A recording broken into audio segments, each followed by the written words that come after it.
இதில் யார் பாக்கியவான்கள்ட்டு வரிசையாக வரும். இன்னார் இன்னார் பாக்கியவான்கள், கத்தரை தேடுகிறவர்கள் பாக்கியவான்கள், கத்தரை மேல் நம்பிக்கை வைக்கிறவர் பாக்கியவான்கள். யார் நீதிமான் என்றும் வேதம் அழகாகி சொல்கிறது. கர்த்தருக்கு முன்பாக ஒருவனும் நீதிமான் அல்லவே என்று சொல்லும் வேதம் கர்த்தருடைய கற்பனைகளை கைக்கொண்டு அதன்படி நடப்பவன் நீதிமான் என்று சொல்கிறது. ரோமர் 2:13 நியாயப்பிரமாணத்தை கேட்பவர்களாய் மட்டும் இராமல் அதன்படி நடப்பவர்கள் நீதிமான்கள் என்று வேதம் சொல்கிறது.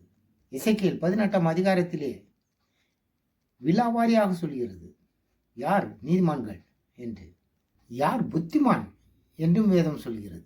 நீதிமொழிகள் 10ஆம் அதிகாரத்திலே 19ஆம் வசனத்திலே சொற்கள் மிகுதியால் பாவம் இல்லாமல் போகாது, தன் உதடுகளை அடக்குகிறவன் நீதிமான் என்று வேதம் சொல்கிறது. நாம் இனிமையாக பேச வேண்டும், ஜாக்கிரதையாக பேச வேண்டும். மற்றவர்கள் மனம் புண்படும்படியாக பேசாமல் மற்றவர்கள் மனதுக்கு இனிமையாக நாம் பேச வேண்டும் என்று வேதம் நமக்கு போதிக்கிறது.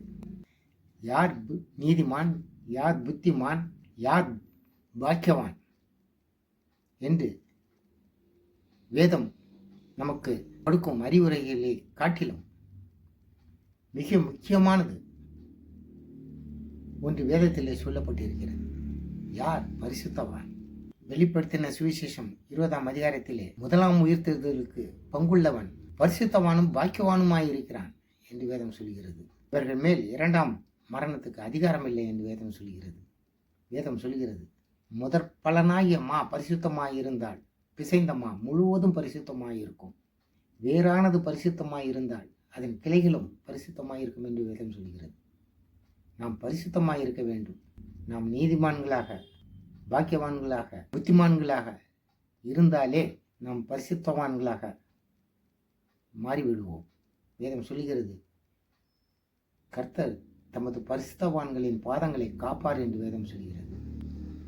குடும்பத்தில் தலைவன் கனி கொடுக்கும் திராட்சை செடியாக, கனி கொடுக்கும் மத்தி மரமாக இருந்தால் அந்த மரம் கசப்பான பழங்களை தராது, இனிமையான பழங்களையே தரும். அதனால் குடும்ப தலைவர்களாகிய நாம் மிகவும் ஜாக்கிரதை உள்ளவர்களாய் கர்த்தருக்குள் கனி கொடுக்கும் பிள்ளைகளாக நாம் இருக்க வேண்டும் என்று வேதம் போதிக்கிறது. யார் பாக்கியவான், யார் நீதிமான், யார் புத்திமான், யார் பரிசுத்தவான்? கர்த்தர் நம்முடைய பரிசுத்தத்தோடு காத்துக்கொள்ள தேவன் நமக்கு அருள் புரிவாராக. ஆமென்.